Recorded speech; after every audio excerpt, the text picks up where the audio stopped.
LPU ప్లేస్మెంట్ల రికార్డులు సృష్టిస్తోంది. Final year student 2.5 కోట్ల ప్యాకేజ్ పొందుతున్నారు. 1700 మందికి పైగా ఎల్పియు స్టూడెంట్స్ 10 లక్షల నుంచి 2.5 కోట్ల ప్యాకేజెస్ పొందారు.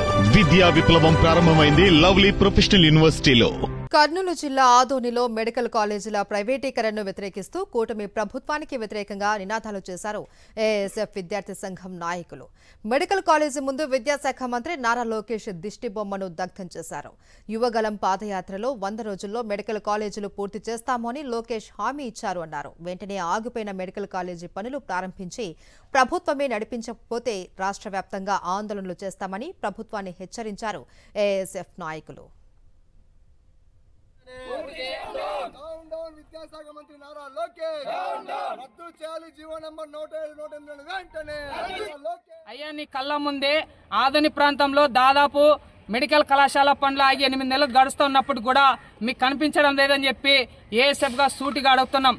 కాబట్టి ఇప్పటికైనా ఈ జిల్లాలో ఉన్నటువంటి ప్రజాప్రతినిధులైనా ప్రభుత్వ అధికారులైనా కూడా స్పందించి మెడికల్ కళాశాల ఏదైతే అర్ధనంతరంగా నిలిచిపోయినటువంటి మెడికల్ కళాశాల పనులు ప్రారంభించి ఈ విద్యా సంవత్సరం నుంచే అకాడమిక్ విద్యా సంవత్సరం నుంచే తరగతులు ప్రారంభించాలని చెప్పి ఏఎస్ఎఫ్ గా డిమాండ్ చేస్తా ఉన్నాం. లేని పక్షం కూడా జిల్లా వ్యాప్తంగా ఎమ్మెల్యేల ఇండ్లు ఎంపీల ఇండ్లు అవసరమైతే అసెంబ్లీ కార్యక్రమానికి కూడా శ్రీకారం చుట్టామని చెప్పి ఈ సందర్భంగా ఆల్ ఇండియా స్టూడెంట్ ఫెడరేషన్ గా హెచ్చరిస్తా ఉన్నాం. నీట్ ఎగ్జామ్ రాసి సీటు పొందిన విద్యార్థులకి 100% సీట్లు ఇస్తాం, మేము ప్రైవేటీకరణ చేయమని చెప్పారు. కానీ అధికారంలోకి వచ్చిన తర్వాత 100 రోజులు కాదు, సంవత్సరం దాటింది. ఈరోజు ఎంబీబీఎస్ యుద్ధం దూరం చేసి పేద వర్గాల విద్యార్థులకి మహానగర్లు పెట్టుకుంటా ఉన్నారు. అదేవిధంగా మంచి ప్రభుత్వం అని చెప్పని ఇంటికి స్టిక్కర్లు వేసుకుంటా ఉన్నారు. మేము ఈ ముఖ్యమంత్రి చంద్రబాబు నాయుడు గారిని, పవన్ కళ్యాణ్ గారిని, నారా లోకేష్ గారిని ప్రశ్నిస్తూ ఉన్నాం.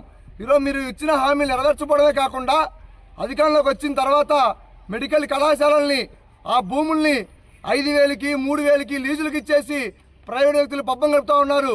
కాబట్టి ఏఎస్ఎఫ్ స్పష్టంగా తెలియజేస్తా ఉన్నాం, మీరు అనేకమైనటువంటి జీవోలు రద్దు చేయకుండా పేద వర్గాల విద్యార్థులకి అటు ఎంబీబీఎస్ విద్యను కానివ్వండి, పీజీ విద్యను కానివ్వండి దూరం చేస్తానే ఉన్నారు. కూటమి ప్రభుత్వానికి వ్యతిరేకంగా పోరాడతాం వెంటనే పూర్తి చేయాలి. అసంపూర్తిగా ఆగిపోయిన మెడికల్ కళాశాల పనులను వెంటనే విద్యాశాఖ